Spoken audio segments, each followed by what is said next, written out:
Okay, kids, the topic that we are going to discuss today is barriers faced by new businesses. The problem is that most of the newly started businesses gets failed in their first year of operations, even in the second year of operations. The high rate of failure is because of the barriers that the new businesses face. The first barrier that new businesses face is identification of the successful opportunities. What are the successful opportunities about which we believe that if we do them, about the ideas we believe that if we go with that idea, there are likely chances to be successful. How we can identify the successful opportunities in the business? The first, on the basis of previous employment experience.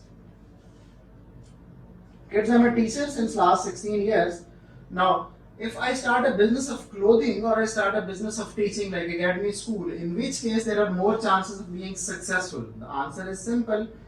The more chances of successful are there being successful in the teaching or academy or a school business, because I know, I am experienced, I know the recipes of making that business successful. I know where the past papers are published, I know from where the Cambridge trainings are taken, etc. etc. So the first idea through which we can identify the successful opportunities is previous employment experience. Okay, if we do not have any previous employment experiences, what we can do, we can base our businesses on hobbies. A lot of people are doing a few things, a lot of things as a hobby. For example, people are pursuing music media as a hobby, people are pursuing art as a hobby. So if we have pursued something as a hobby, it means that we again know that what are the secrets of that business, and we can do it successfully if we have done it as a hobby. Okay, if we do not have any previous employment experience, we do not have anything as a hobby, what we can do a small scale market research. A small scale market research that can help us to identify that what are the current needs of the businesses, what are the current needs of the consumers, what consumer wants, what changes consumer is facing. We can do small scale market research. On the basis of that small scale market research, we can identify the current needs of business and we can make products accordingly. Another thing that we can do, if we do not have enough fund, enough finance to conduct small scale market research, is basically attending exhibitions. Exhibitions like, you might say, some exhibitions in the expo centers, exhibitions on furniture, exhibitions on mobile gadgets, exhibitions on property even. In those exhibitions you can identify what producers are making right now, because from that you can identify the current needs of the consumer and you can make goods accordingly. So this was the first problem, identification of the successful opportunity. Another problem that the businesses faced when they start up is the lack of finance. The problem of lack of finance comes from many ends. If we are starting business from the employment experiences, we will have savings, and the savings out of salaries won't be much more. If we are starting business from hobbies, we might be students, and students do not have much more savings. And if we have less savings, then what options we have? We can go for the finance, we can ask banks to lend us loans, we can ask investors to invest in our business, but still there is a problem. Investors and banks both lend us and give us money on the basis of two things. One, on the basis of previous profit history. If a business has done something successfully over the years, for example, in 2015, the business earned the profit of 2 million, in 2016, 2.5 million, in 2017, 2.7 million, business can give that profit history to the bank, to the investors, and show that business is doing business successfully. They can lend on the basis of that. And second thing, on the basis of they lend loans or give finance or invest, is the business plan. The new businesses do not have any profit history, but they can make a business plan. What is business plan? Business plan is a document that shares the objectives of business, the product or service the business is going to launch in future, the marketing plan of that product or service, where the product will be launched, where the product will be sold, what will be the ultimate target consumers of the product, and the financial plan, from where the finance will come, from where it will be spent, etc., etc. Investors look at that business plan, and if they identify the plan is successful, they can invest in that business. But the problem with the new businesses is that neither they have a profit history because they are new, and nor they are capable of making a very good business plan, because making a good business plan also requires skills, and new businesses might not have that skill set with them. Another problem is that the businesses are not aware of financial institutes that invest into the businesses. For example, nowadays a very common source of funding is crowdfunding, but most of the people who are doing businesses are not aware of the crowdfunding, so they move toward the conventional financing like banks and all that, and as a result they are not making good business plans, so they do not get finance.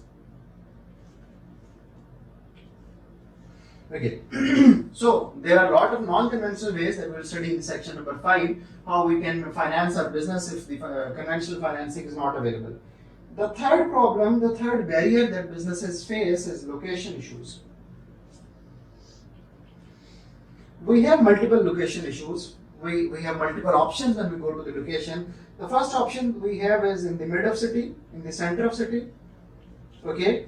If we start our location in the center of city, there is one benefit attached with that, there will be a lot of walk-in customer, there will be already businesses doing the businesses. As a result of that, there will be the culture of business, but there will be a problem with that. The locations in the center of the city, in the mid of city, are very expensive.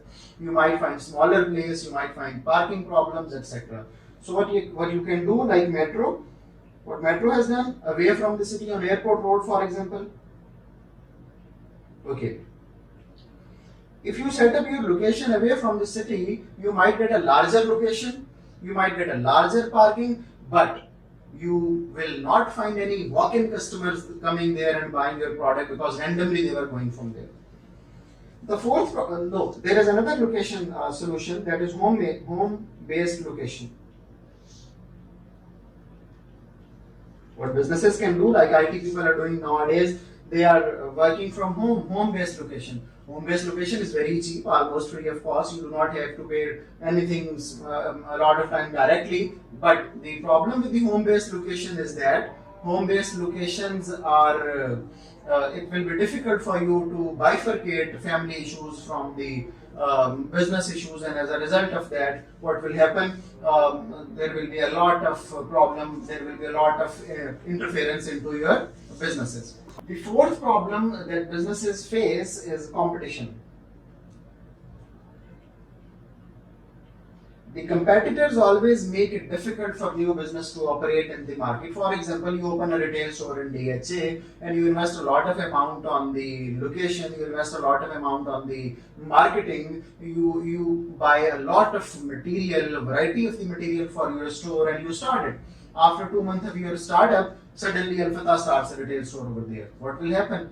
You will face lesser customers, you will face loss of sales, and it might lead business towards the failure.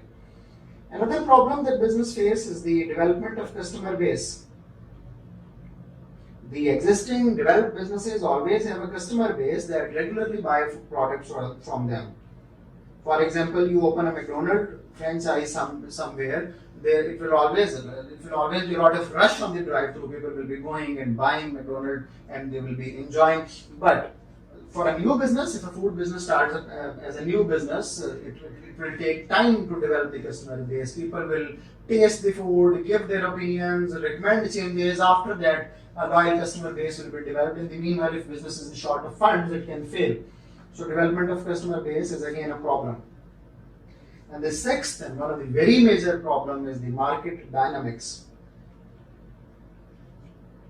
Kids, market dynamics are the changes that are happening in market every day. For example, the taste of consumer is changing. Consumer might want something else today and might want something else tomorrow. Consumer tastes are changing because of the technology. For example, new technology comes in and consumer choices about the mobile phone cameras, about the mobile phone, about the hand-frees, about the Bluetooth devices gets changed. Similarly, there are lots of economic changes because of the economic growth, because of the economic downfall, because of the inflation, because of the unemployment. There are lots of uncertainties creation. Because of that market dynamics, the existing and the larger businesses, it is easy for them to opt those changes because they have enough fund to do a lot of market research and development to cope up with those changes.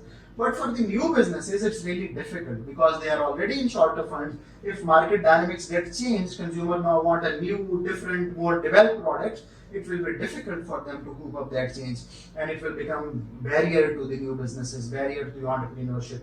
As a result of that, business might fail. So kids, this was the topic, barriers faced by the new businesses. Hope you understand everything. Thank you.